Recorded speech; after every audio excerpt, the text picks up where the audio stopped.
ஏய், என்னடா நீ? உனக்கு என்ன கிறுக்கு கிறுக்கு பிடிச்சிருக்குதா?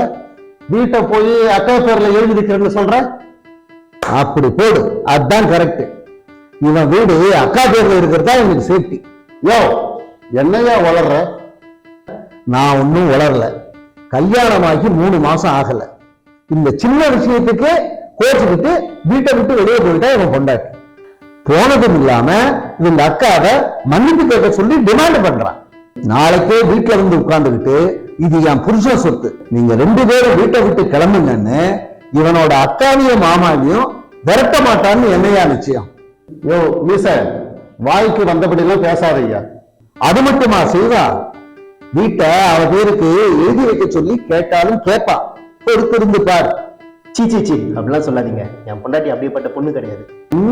அடியே, உனக்கு இப்ப தெரியாது, அவங்க ஒரு நாள் கேட்கும் போதுதான் தெரியும். இப்பவும் ஒண்ணும் மோசம் போயிடல. நீ எடுத்த முடிவு சரியான முடிவு. வீட்டை அக்கா பேர்ல எழுதி வை. ஏன்னா இந்த பொண்டாட்டிக்குல எப்பவுமே நம்ப முடியாது. ஏய், அக்கா அக்கான்னு சொல்றியே, அக்கா இவனை ஏமாத்திட மாட்டாங்களா? அக்காவை நம்பலாமா? ரத்த சொந்தம் வேற, பந்த சொந்தம் வேற. ஏய், அக்காவை நம்பு.